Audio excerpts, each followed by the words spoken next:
Good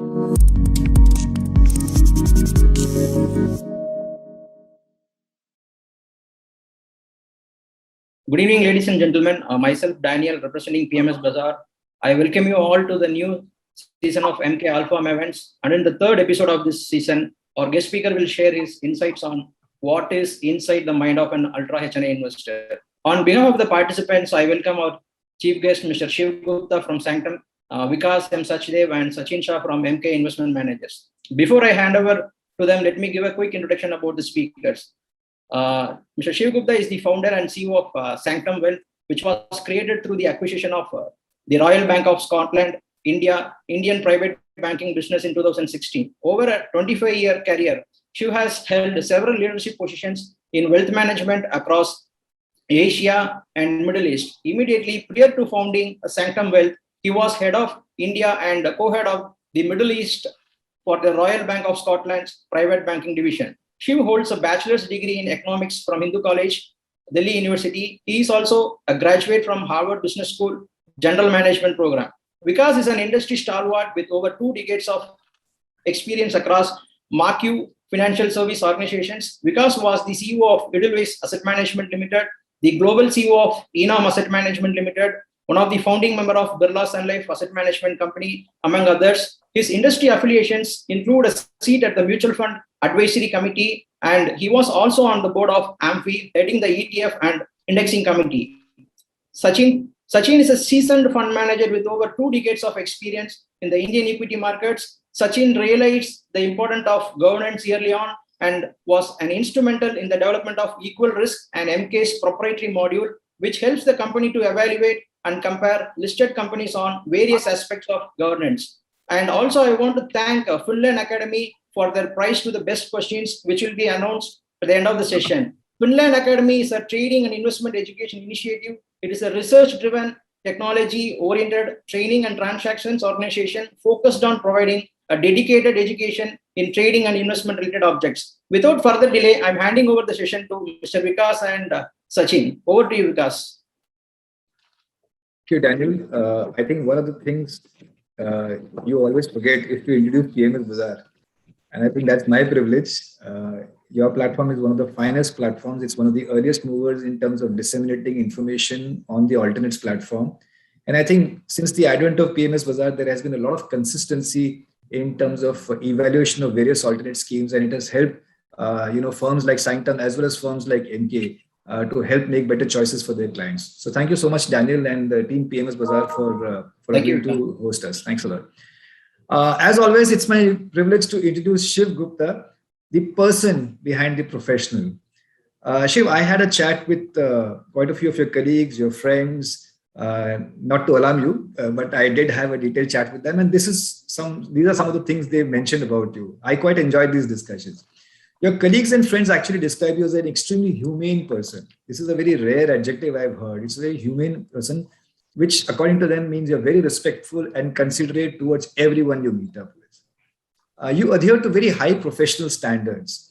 You walk the talk in every sphere of life, whether it's timeliness, orderliness, and everything.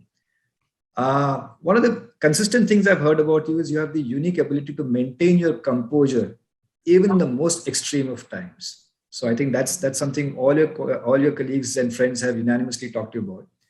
You're a voracious reader, a constant learner, and you're a big believer in frameworks and charters. You have a set framework and charter every time you see a situation and you adapt it accordingly. You've been compared, this adjective came in, you're quite like Obama, if you will. When it comes to talking teams up, charging them up, catalyzing them to reach for greater heights. And I think it was a very pleasant thing. Universally, everybody acknowledges the fact that you have a very brilliant and very wry sense of humor. At times, it's so dry and wry that very few people actually get it, but they quite enjoy that sense of humor. Your role models in life are your parents. You have a lovely family with wife Malvika, daughter Manvi, who's 15 years old, and son Kabir, who's 10 years old. You belong to a family of animal lovers. Your family was very attached to your golden retriever Nawab, who passed away recently. And currently you have 2 adopted dogs, Casper and Phoebe, right? I love the names. You're a very, very versatile sports person.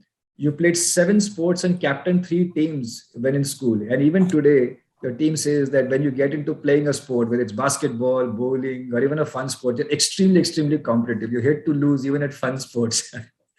And here's the really fun part. And I would have never guessed this. Apparently, you have a major weakness for vada pavs. Regular human beings like me and Sachin can probably have 1 or 2. You can have 4 at a time. You can have Maggie in the middle of the night, followed by a kati roll. And people just wonder, how, and I guess being a very versatile sports person actually helps you burn it off.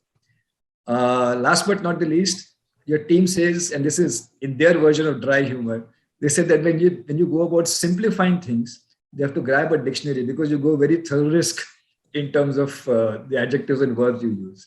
In a nutshell, they just adore you, idolize you, and all these adjectives are theirs. I have not used a single adjective which is mine. So thank you so much, Shiv, for being on the show. It's a pleasure having you on board. So I'll just straight away set the ball rolling with questions, unless you want to say something, Shiv.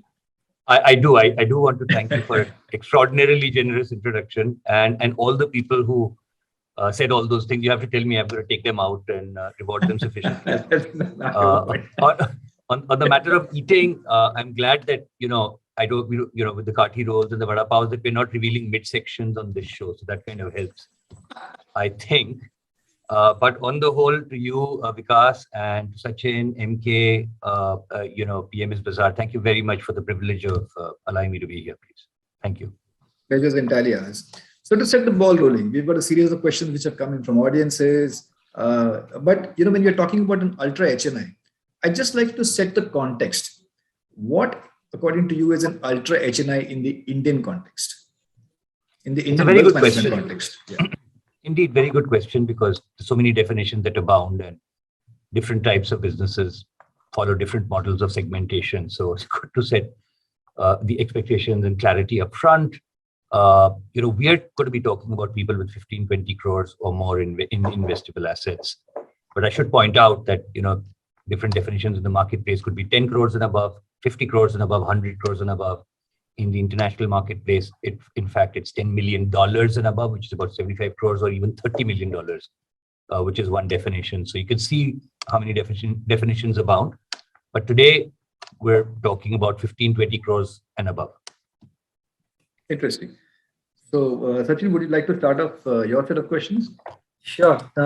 Thank you, Shiv. Thank you for joining us, and thanks, Vikaas. So, Shiv, you set the ball, really rolling that, say, about $2 million, $3 million is where we would start the baseline for the Ultra HNI, right?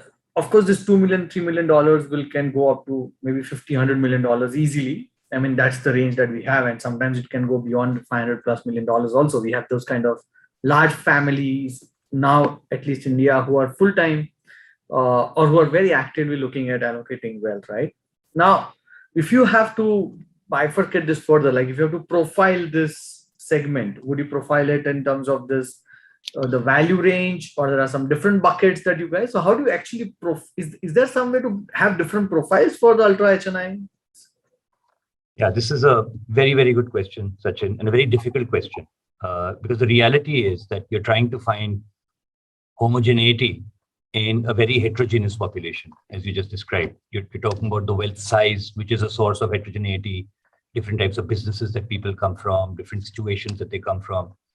So it's challenging, right? And there is no one size fits all, to be honest. But as a wealth manager and a service provider, it all boils down to 2 things. One is the investment profile, and the other is the service delivery framework. And I don't want to use jargon, but I'll try and explain that a little better in a minute. So the idea is that as a firm, you need to have a common understanding with the client as to how you're going to go about creating their portfolio, managing their portfolio, and delivering your services to them. So the investment profile is, I would arguably, the most important part of it. And the inputs that go into the profiling process include your investment objectives, your risk-reward attitudes, your investment personality, your level of knowledge and sophistication, and in fact, the situation from which you're coming, because all of these things are influences that form your psychographic profile from which you would derive how the portfolio should be constructed.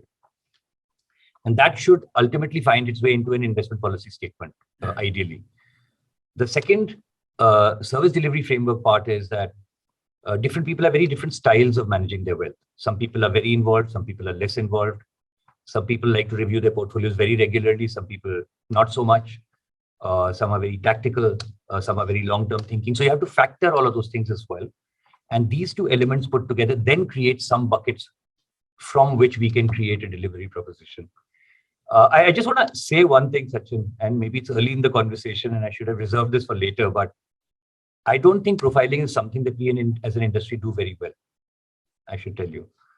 And this is something that, if you want to see the industry grow and thrive and clients to trust the, service providers, it's something we're going to have a long way to go on. There are some intrinsic reasons why it's hard. A lot of this stuff is subjective. A lot of times clients don't give you all of the information, but we have to endeavor to make sure that we carry out this activity really well at the start to create a good foundation for managing our clients. So sorry, I've gone a little bit beyond the scope of what you asked me, but I thought I'll just share everything that's occurring to me at the moment. No, it makes a lot of sense, Shiv. But now, let me just flip the question. Okay. The Ultra HNIs or Ultra HNI family offices, they also have a option of choosing the wealth firms, right? Because there are quite a few credible names now in India with a decent track record, more than a decade, firms like yours, who have been there in the industry, who created their mark, who actually kind of delivered and showcased to the investors that what do they get onto the table, right? So how does the Ultra HNI actually decide? I mean, and again, Ultra HNI also has the option of dividing his wealth to multiple wealth managers, right? How does he actually? What is the thought process that goes behind their mind? So there are two frameworks that you can look at to think about this, Sachin. One is just a framework of customer value, which can apply to wealth management. It can apply to any business, frankly, and that has four components. There is functional value, there is financial value, there's experiential value, and there's social value. And the idea behind these, you can infer functional values. Does the product and service provide what it's supposed to provide as a functional deliverable? Financial values, am I getting it at a good price? Do I think I'm getting a good deal? Experiential values, do I like interacting with the service providers? Is the experience good for me? And social values, am I part of something, right? In a nutshell. And so one way to think about it is the clients will have some combination of weightages that they will provide to each of these as they drill down and decide who kind of meets these needs the best. And in the ultra high net worth segment, this is very, very important. It's not just about portfolio performance, which brings me to the second framework, which will be easier to relate to. And that is about what is the customer's value curve? What are the things that they will look at when deciding who their wealth manager should be, right? So they'll look at, very important because it's a relationship-driven business, the relationship manager very often. They will look at portfolio performance, quality of advice, breadth and depth of the product platform itself, the technology behind it, the service. They look at all of these things in some ranking, which is not the same for everybody. But they will put all of these things together and then decide who they want to deal with and accordingly choose. Many a times, they don't know all of these things about the firm that they're going to deal with beforehand. So they have to obviously rely on testimonials and people from within the network who might have dealt with someone. So a referral from an existing client is also a very big source. In fact, 60-70% of our business comes from referrals from existing clients. Wow. Okay. So, I know just one related thing. I mean, you partly probably already addressed it, but you get a little more on a detailed side. So do clients also consider the kind of the knowledge, the research, the technical capabilities that the wealth manager has, and are there any specific parameters that they would actually evaluate to engage with the wealth manager? It's a good question. I would like to think, Sachin, that there is a baseline that any wealth manager that they will deal with needs to have. And above that people can be relatively better or worse at certain aspects of it. So what I'm going to do is define the baseline the way Sanctum thinks about it, the way we think about it, right? On the knowledge, research, technical capability. So we are we are providing an end-to-end investment proposition to clients, which means advice, execution, custody. So our platform should be able to deliver all of that. We cover all the asset classes. We cover all the investment styles, fundamental technical analysis included. So we're looking for the entire value chain of advice, which starts with taking macroeconomic views. So you need to have that research capability. You need to provide a strategic asset allocation framework. So you need to be able to have the analytical capability to provide that. You need an ongoing tactical asset allocation framework, which you need to have a model for. You then do routes to market analysis, security selection, manager selection, and we're in an open architecture. So it involves a whole bunch of research on what the whole ecosystem looks like as well. And like I mentioned earlier, covering fundamental analysis, technical analysis. So, a good way to relate to this point is that we have a 105 member team at Sanctum, and we have 25 specialists, which includes portfolio managers, dealers, investment advisors, market specialists in equities, fixed income, structured products, etc. So this is how I think an end-to-end baseline of the kind of knowledge, research, and technical capability high-quality wealth management outfit needs to have for this client segment. Understood. Yeah, that's very helpful. Thanks, Shiv. Vikaas, I'll hold on to I was just listening very intently. One of the statements which struck me, I think Sachin actually exclaimed, the amount of business you're getting through referrals. 65 to 70% of your business you see is coming through referrals. That's amazing. I don't think I have heard a number like that in quite a while. So my congratulations to you and your team for that. If I flip back to the client, obviously, clients are referring you to others, but how involved are these ultra HNIs in understanding the investment process? On one hand, my experience has shown that when I talk to some of the ultra HNI clients, they say, Vikaas, why don't we just meet once a year? Because an hour I spent with you is an hour I could give my business, and that will actually generate a lot more returns. To a client, on the other hand, who wants to call me, every time a stock is purchased or sold because it reflects in his demat. So, what is the predominant rate in the ultra HNIs? Do they simply leave everything to a wealth manager after explaining their goals, or do they try to control a lot remotely? I think you already answered the question, Vikaas. I will draw your attention to your own experiences where there is someone who will create a portfolio and just leave it to be reviewed every 6 months, 1 year on the one extreme, and on the other extreme, someone wants to talk to you every day or several times a day for that matter as well. So the reality is it's very hard to generalize this, right? And all of these things can be thought of as a normal distribution. Most of these things that we discuss in terms of attributes can be thought of as a normal distribution, but you've got plenty of observations coming on both sides. It depends on the investment philosophy of the client. Some people tend to have a more active investment philosophy, others more passive. Some people tend to believe that you should do things tactically, opportunistically, rather than just creating a long-term asset allocation profile. Some people like trading actively. And this is an important insight, Vikaas, that we have all of these types of people, right? It's just, so the platform has to cater to all of these types of people. So back to the specific question, you have a range of observations on how involved people get from very hands-off to very, very hands-on. The two interesting things I will say is, particularly as you go to the higher end of this segment, you are starting to find that,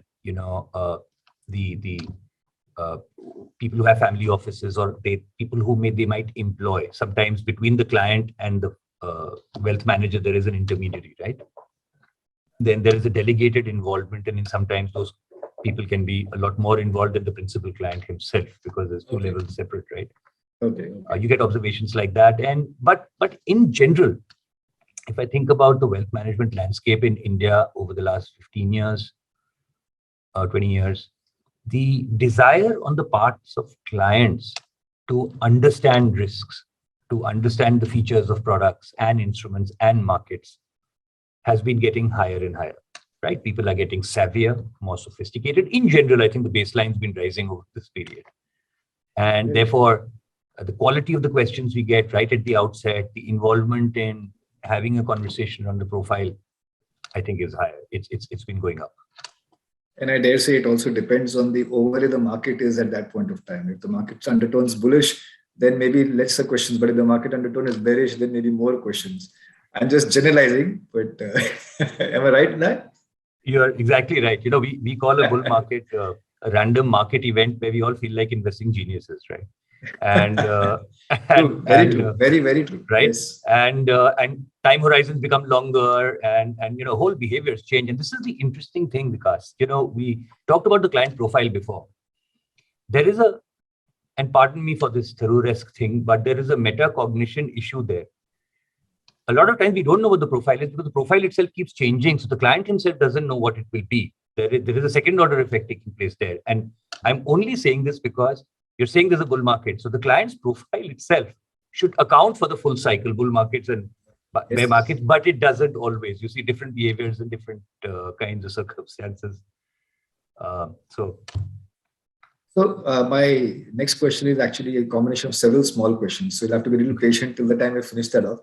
A lot of people have asked what are some of the preferred international investment avenues Ultra HNI has explored in terms of both instruments as well as countries.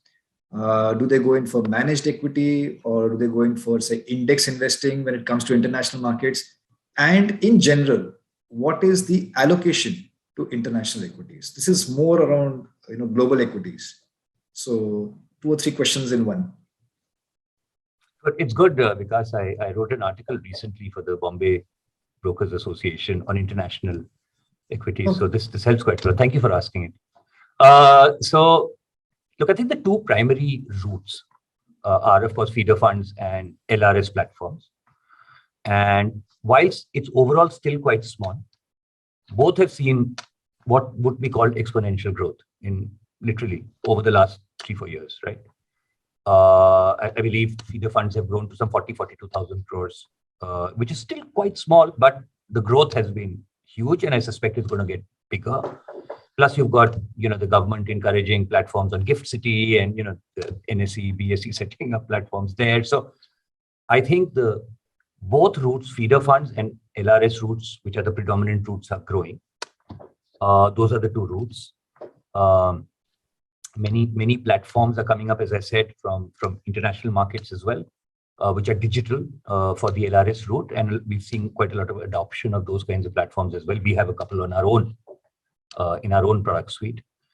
So far as countries are concerned, I think that was the second question. US is overwhelmingly the most preferred country. I mean, if I was looking at some market data, because I think even in these feeder funds, I think 75% is the US. Although when I look at the data we have of our clients investing through us, that number is closer to 50%. So maybe because the market data covers everybody, maybe at the ultra high net worth kind of level, it's a little bit more diversified than that. You find a bit more of Europe, you find some more Asia, some more thematic stuff as well behind it. But on the whole, the US is overwhelmingly represented in this allocation. Overall allocation is still quite small. 3%, again, I was looking at some data, 3% of equity AUM.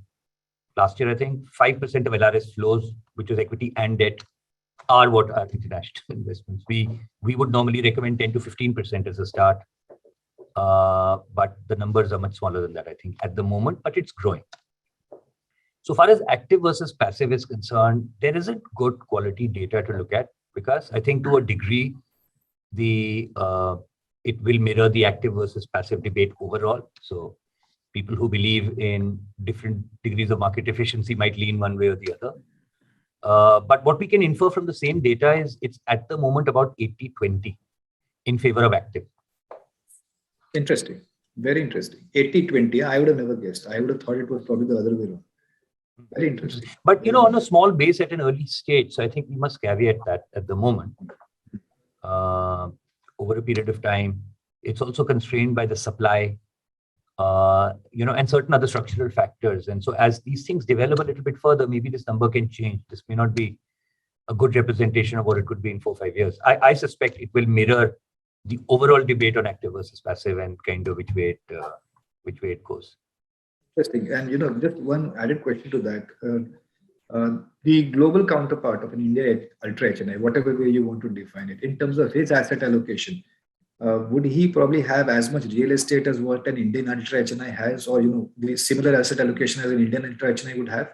say Ultra HNI? Ultra HNI sitting out of the US or On Canada? real estate, that's a very Real interesting estate. question. I think it's affected by geography quite a lot. Parts of Asia and India, and I'm saying this because of my international experience. I was working in the international market for more than a decade. It's much less in Europe. In places like Asia, China, India, where you've had sort of structurally constrained economic circumstances, right? In going back 20, 30, 40 years, where real estate was the only real inflation adjusting asset class and the only real source of wealth, that there was a disproportionate representation of real estate in their portfolio. So in large parts of Asia, you find real estate as much as 50, 60, even 70% of portfolios. Europe is much less. Again, this is anecdotal, much, much less. And US is probably somewhere in the middle. I did want to add something to what you said, Vikaas, on international investors. We were talking about Indian investors and their investments in international equities. Even globally, there's something called a home market bias. So most investors tend to invest much more in their home markets, and even in a place like the US, for instance, the equity portfolios have only 15% in international equities. So that's just an interesting perspective I thought people might want to look at. This is also at an Ultra HNI level. I would imagine that an Ultra HNI would have a little bit more exposure, but amazing. Maybe, amazing. But around that number, I would think. Amazing. That's a very interesting statistic. Sachin? Yeah, so coming back to home, in the sense that at least the perception, Shiv, and which is where I would like your understanding and clearing the myth. The perception is that the Ultra HNI is a high risk taker. Is that so in your experience with your families or the Ultra HNIs that you manage? You use the word myth, right? So I think there is something myth-like about this. Look, we can understand why. So the answer is I don't think so, but I will give you some background here. I think we can see why people might think that, right? For one, ultra high net worth individuals, particularly at the upper end of the wealth segment, are entrepreneurs, right? Overwhelmingly entrepreneurs. The proportion is very, very high in favor of them. And therefore, they're risk takers, right? They've taken risks in their businesses. They've concentrated all their wealth in their businesses. They've taken chances, etc. So they are, of course, risk takers in that sense. Also, when you have larger corpuses, you have the ability to have a larger number of higher risk instruments within your allocation, right? So you could have many more AIFs in the form of VC funds, PE funds, or even direct investments in companies. Again, these are higher risk investments. So you can understand why people might have this impression. But in our experience, when you start looking at this at a portfolio level, and then you plot the universe of all the different asset allocations you see, I think we find a normal distribution. And with that, the balanced asset allocation profile is probably somewhere in the middle. That's where we are.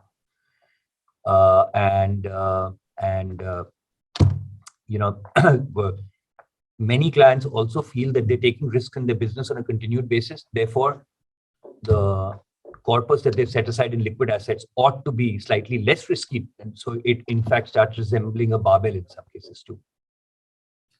And do they try to look for a balance in terms of either by way of concentration or diversification? How do they try to, what is their perception towards that? And how do they actually act on it? Again, I'll be caveating all of these by saying there are so many different observations, and we're trying to find some general insights in between those. It applies to this point also. Look, I think first, because we talk about diversification and concentration, I want to make 2 points just to add a little color to these 2 words. So first, diversification is diversification across asset classes, across geographies, across styles, across instruments, across numbers of securities. So when we start looking at this question, you have to kind of account for all of these things, right? But of course, at the top sits asset class, and then other things fall later in the hierarchy.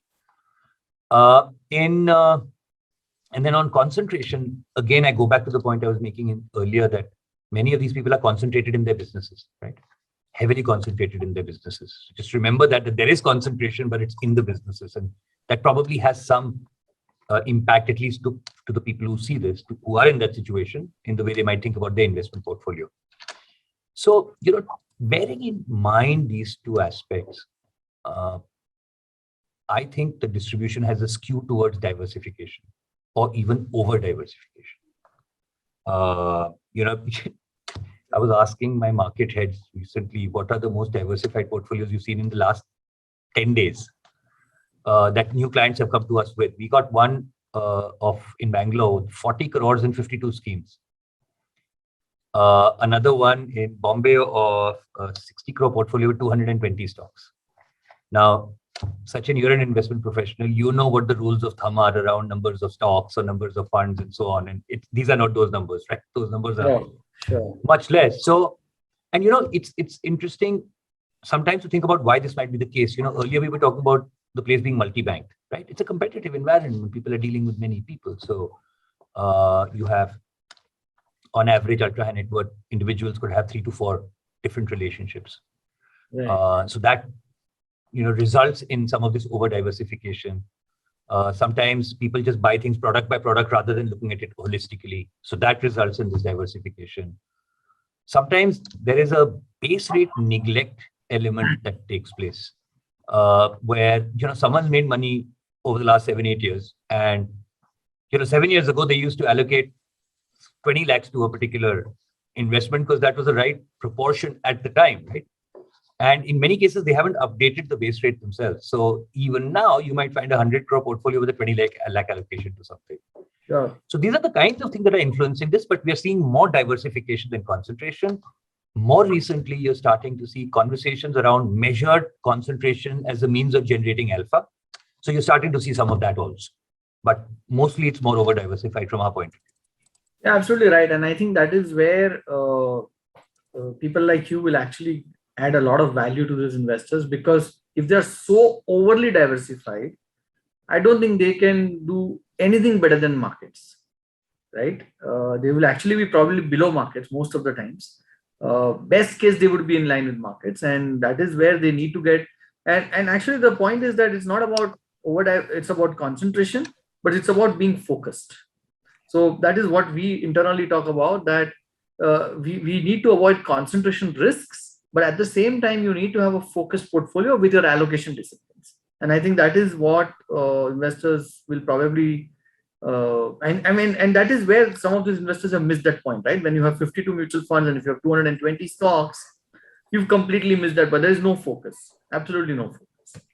So Sachin, I entirely agree with you. And I go back to the last point I made, that increasingly we're starting to see clients who are thinking about measured concentration. So like you said, focus, right? There is a point, if you wanted to create a quantitative model, that you could find an equilibrium where 8-9 stocks well chosen could kind of get you the kind of alpha that you're looking for.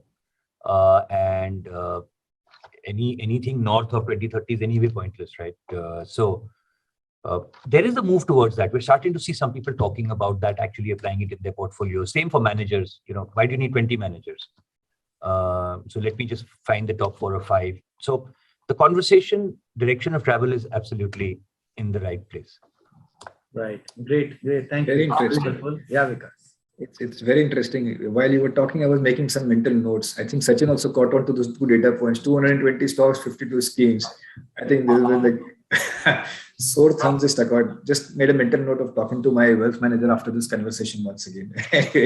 Are you going to reveal how many mutual funds you have in your portfolio, Vikaas? 7. Okay, Sachin. And none of them large cap. See, now this is measured concentration. Yeah. This is an example of measured concentration. How about you, Sachin? So honestly, I don't have any active funds. I have only index fund. I mean, just one index fund, and all my other money is in our PMS and AIF. See, you actually asked a question about mutual funds. That's why I answered 7. Yeah. Otherwise, you would have overall equity. I would have said that almost my entire money is with my own schemes and a little bit in equity. So yeah, but in terms of asset allocation, I'm lopsided towards equity. Understand. No, but increasingly you're talking to a lot of people, and this is also showing up particularly the more sophisticated clients, they and professionals, fund managers, etc., who are over allocated to equities. I am also, because they take a particular view of A, the risk-adjusted returns available from equity, and B, the India opportunity and what the next decade kind of looks like. So I thought I'll just make that observation. But talking about observations, before my next question, I'll just share an observation that will put into context my next question. A few years ago, maybe this was 7-8 years ago, I was at a forum wherein there was this gentleman, a young gentleman, who had sold off his startup and made a lot of money. Okay, and as is my want, I said, let me just approach him and see whether he'd like to invest with us. So when I went to him and I said, you should invest your money in equity. This is a startup guy who sold off everything, right? So he just looks back at me and he says, why should I invest in capital markets? I would rather invest in the ecosystem and create many more people like myself. That will help benefit the entire country. And it was a very refreshingly different, sort of a thought. He was a first generation Ultra HNI, if you will.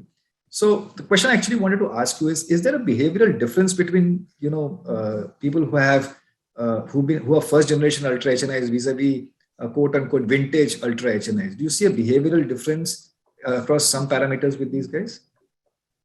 This is a very, very vibrant conversation points at wealth management conferences, by the way, because stereotypes of this abound, right? Popular literature is kind of awash with stories of the wastrel inheritor, right? Who doesn't have the same motivation as the previous generation.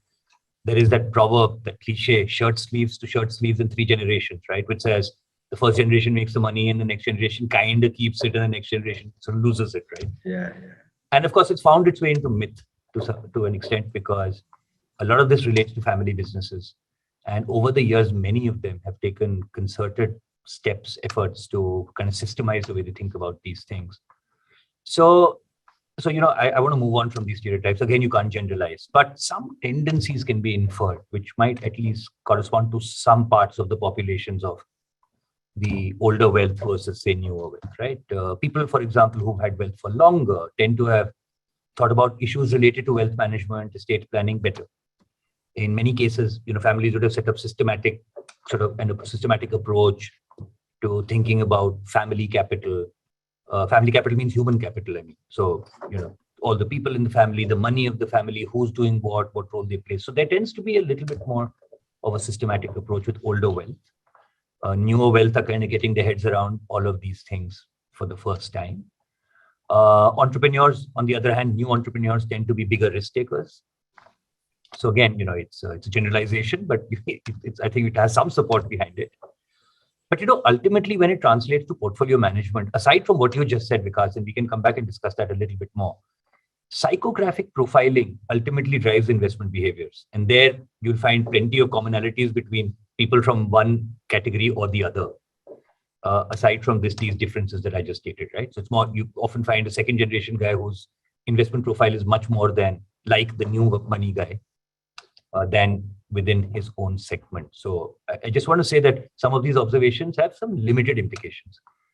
The good news, by the way, I was reading somewhere where globally, I think 65 to 70% of ultra high net worth investors are self-made, right? And a fair split between professionals and entrepreneurs. So it's an interesting point there. But that's how I would think about this, Vikaas. Wonderful. That's actually quite insightful. One of the key things we keep hearing, from people, again, this is probably part of myth, but I'm just asking this because you deal so much with these sort of investors. The actual time horizon for investment for somebody who's an ultra HNI vis-a-vis somebody who's an affluent investor, time given to an investment option to fructify, is it different for somebody who's more of an ultra HNI? And I'm just taking aside the variable of needing the money, assuming that both can invest for reasonably long periods of time. Is the time horizon for an ultra HNI higher than that for an affluent investor? Well, because controlling for that variable, it's very difficult to infer this, I should say. Because again, you have long time horizon people and on both ultra high net worth and on the affluent side, and people with short time horizons on both sides, right? Now, of course, again, some of the points that we were talking about when we were talking about their risk appetite, that it would appear that they have a higher risk appetite, also apply to the tenor. So, if you have more money and a higher corpus, the ability to have instruments with longer tenors in your portfolio is much higher, right? You can afford to, if I have 150 crores, I can have more PE and VC funds in my portfolio, which may have lives, of as much as 6, 7, 8 years. Of course, a cash flow life is probably a little shorter, but generally that's a good number to work with, or even direct investment. So you'll find many more of these in their portfolios. And so that might also give an impression that they can have a longer time horizon. But I want to make 2 more points. One, many clients have a very compartmentalized view of their portfolios. So at a portfolio level, I don't know if the time horizon is longer. There's some parts of it which are and some parts of it which are not. And the second goes back to that bull market point that we were making, right? In practice, anyone can say anything, but in practice, our experience suggests that nobody really has a longer than 3-year time horizon. We've been sitting on a secular bull run, as you will agree, Vikaas, for the last several years, right? With some disturbances in 18-19 and very tiny disturbance at the start of the pandemic. Those were enough to see behaviors from sophisticated investors who made decisions which would suggest that they're not really long-term investors. But for the most part, we're not seeing so much. We don't see long time horizons. It's not our instinct that people have such long time horizons. A very small proportion of the population actually have long time horizons. Very counterintuitive, but very interesting. Thank you so much for sharing that. In fact, I was just looking at my screen. It's already 45 minutes into the conversation. Didn't even realize how time has gone by, and a lot of audience questions are coming. So I'm going to ask Sachin to just ask a couple of more questions before we then move on to the audience questions. Sachin? Yeah, I'm definitely now the last. If you like me to give shorter answers, that's also okay. No, not at all. No, please. In fact, I must tell you that one of the comments which is coming in is it possible? Sachin is asking us, is it possible to share the recording? This session is a wealth of knowledge. So I think we are doing some right things here. Don't worry about it at all. Sachin, so actually, that brings to me a very, Shiv, you were mentioning about the time horizon that the investor is looking at, say, in reality. I mean, they may say everything, but in reality, it's just about 3 years and your time bomb is ticking, right? And frankly, we do face that, at least when it comes to equity portfolio. But ironically, right, the same investor who has made an investment on his own in real estate, and real estate hasn't given any return in the last maybe 6, 7, 8 years now, right? Or say even for the matter, if you look at, say, the debt markets, right? So, do they really think this is a part of their asset allocation? Has that now, because earlier real estate jo hai, wo to hai, it was like those kind of things. At least with बहुत बढ़िया question है ये, Sachin. I think best question prize के contention में आप हैं इसकी वजह से. इसमें एक बहुत interesting nuance है. मैं बताता हूँ. Let's look at it as 2 questions, Sachin. One is, and let's set gold aside, and other physical assets, just real estate. Let's talk about only real estate. Not that you've asked, but I'm saying, think real estate only. That what part of the allocation is in real estate in a typical ultra high net worth portfolio? That's the first question. Second question is whether they consider it part of their asset allocation, and it's not the same thing. So real estate is overwhelmingly overrepresented in portfolios. Right? You can see this from the market level data itself. You don't even have to go client by client. Right. Kabhi to, you'll find someone with a 500 crore portfolio where 450 is in real estate. We even have examples like that. Right? Absolutely, yes.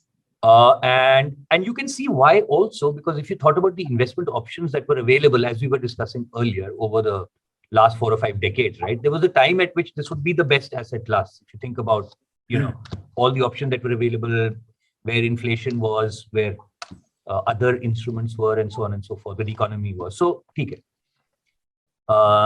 this has been changing, of course, dramatically for a variety of reasons. Aap RERA boliye or any of the other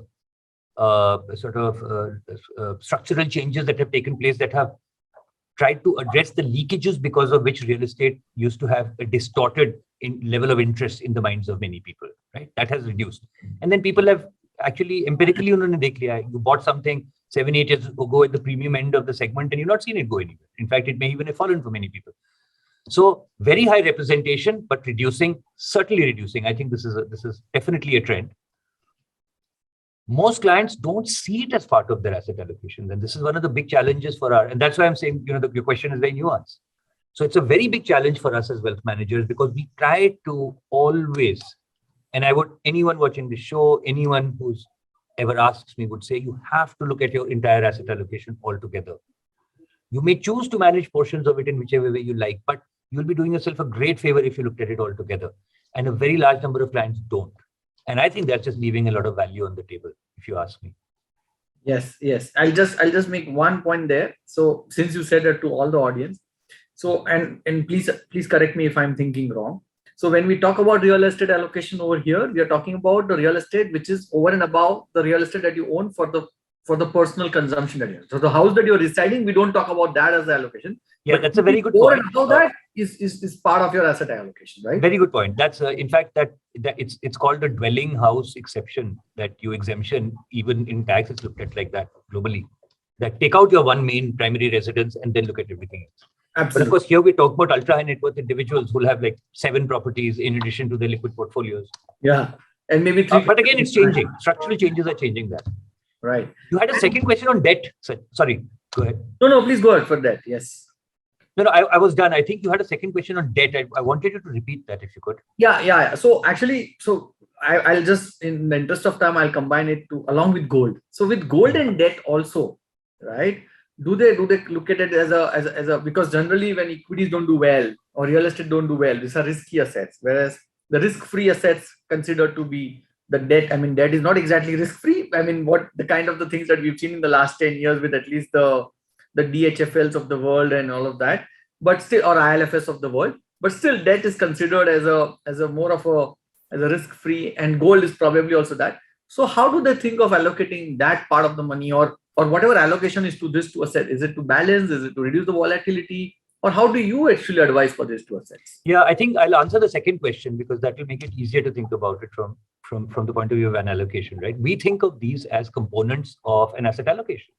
So if you tell me, give me a strategic asset allocation for a balanced investor, I'm going to tell you it's 40-40-20. 40 is equity, 40 is debt, and 20 is alternatives. And I'm just using a rule of thumb version, right?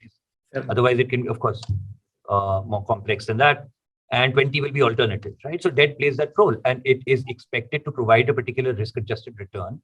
And therefore, at a portfolio level, you're expecting in this balanced portfolio, maybe 12% returns, 13%, depending on which country you're looking at and where interest rates are. And obviously, you would expect volatility to be dampened because of debt in the portfolio, not only because it's less volatile, but also because it's less correlated, right? And the same for gold, where at the onset of an inflationary cycle, you might increase your allocation even further. But Sachin, you said something very interesting to which I want to respond. The perception of the risk in debt investing. See, debt has a whole spectrum of investments from investment grade to junk, right? And traditionally, the credit quality mechanism, the rating mechanism, the manner in which credit gets allocated to the economy was distorted. Absolutely. You can't say single A rated company actually single A thi. If you actually went down to any global standards of analyzing the credit worthiness. So I think that it's sad that a lot of people have a particular perception of debt as being very, very risky, which was a result of a distorted situation before, which I think has been cleansed to a very large extent. But I thought it worth making that point. Sure. No, it's very helpful. Just Vikaas, I'm sorry, but I can't leave Shiv. I have to finish my quota. So no problem. In fact, Nikhil from the audience actually asked this question. So I was very happy to let this go. Where do HNIs, ultra HNIs invest in debt? Since many a times they themselves have riskier sources for fixed income instruments. I think in a way you've answered that. There are 2 questions I'd like to ask, and then if I have time, I will ask some more. A lot of comments and compliments are coming in. I'll wind up with that. But one of the questions is, what is the global trend? This is Manohar Peravali who's asking this question. What is the global trend in the strategic allocation of funds in between listed and unlisted investments as done by ultra HNIs? So a very good question, Manohar. Manohar. Yes.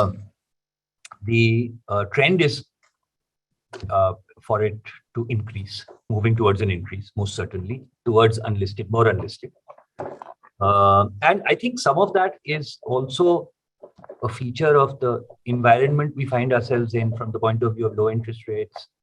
Also, the startup, sort of the startup boom that we've been seeing for the last 8-10 years, right? Which has made a lot of people directly take a lot more interest in unlisted investing than before. The amount of capital that's going into PE, into VC, exploding. It's actually exploding, right? In India, by the way, you talk about global. I just in India, last year, I think the PE VC corpus crossed $150 billion. Right? 4-5 साल पहले तो मतलब पता नहीं 1/10 भी नहीं हुआ होगा मेरे हिसाब से. And it is funds, it is direct investing, of course, for ultra high net worth. It includes both types of investments. And I think globally it's also the case.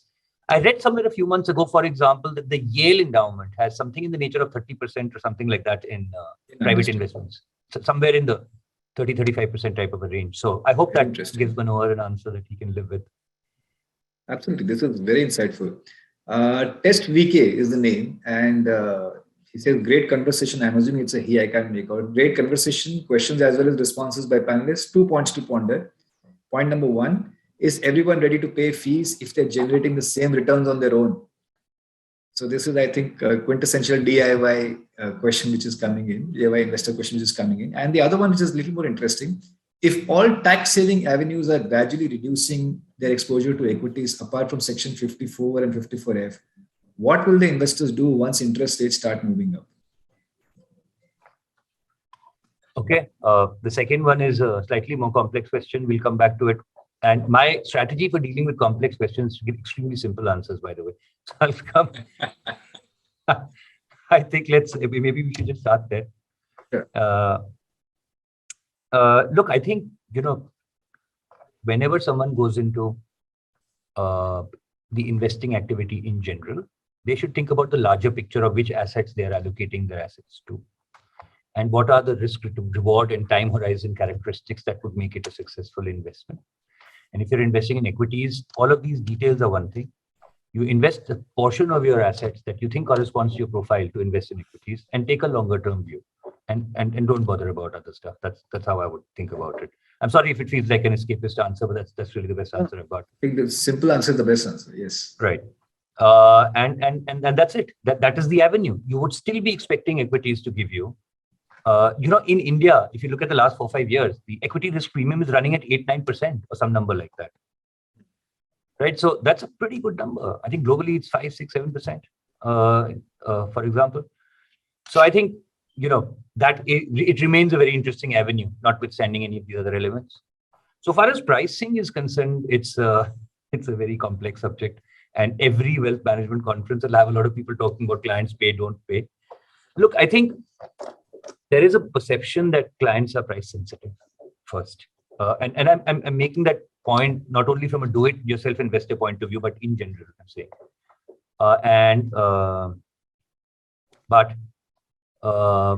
They're price sensitive. Plus, it's a very competitive marketplace. So there is a tendency for people to start competing on price as well, which further drives down the propensity for someone to pay, if you will, right? But I think at the heart of this is where does someone find value and are they willing to pay for it?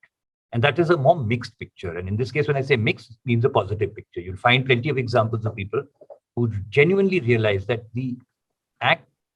investing is a far more complex thing. You need to take a few simple steps, but it's far more complex when it comes to managing your psychology, managing the noise, seeing yourself through a cycle. And for that, you need good advisors.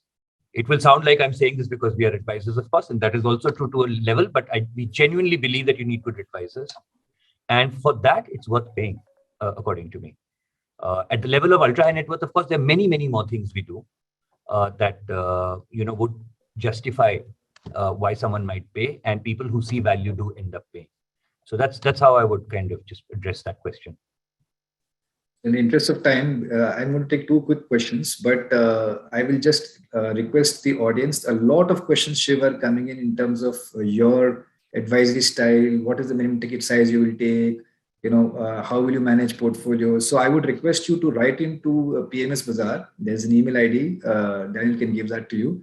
And we will forward all of these questions to Sanctum, where Shiv and his team will want to answer them, customizing their answers if you will. Shiv, I hope that's okay because a lot of questions are coming in, in terms of your advisory style. I hope that's okay. Yes, of course. So PMS Bazaar is becoming one of the referrals for him. Yeah. Right. So the two questions here, the last two questions which I'm going to take. In fact, Mr. Subramanian, there is a question you've asked about the future of HDFC Bank post-merger. I think it will take one whole session. And I don't think, we have the time or the inclination to answer that. So my apologies. We will skip this.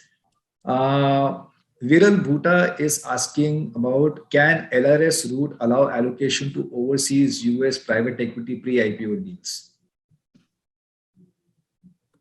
That's the question. Can LRS route allow allocation to overseas US private equity pre-IPO deals? Yes, I think it's correct. It can. Okay. This information can be easily verified on the net as well, but I should think it can. Okay. The last question is more of, it's a slightly offbeat question, but I think it's relevant, which is why I'm bringing this up here. The question is asked by VP, that's the name of the person. And he or she says, my question is from an industry perspective. Many new aspirants are entering wealth management business. How do you see this industry evolving for new players, the wealth management business? New guys coming in with all the qualities and expertise to advise and serve to the segment don't have too much of legacy, of their own to serve clients in their books. What would be your expert advice as an industry stalwart to such players? And what should they be doing to target such clients? It's a very good question. This is the kind of stuff we ask ourselves sort of when we have our strategy sessions, etc. Look, I think I'll make two, maybe 3 points. One, the size of the pie is very large, really extraordinarily large from where we are today.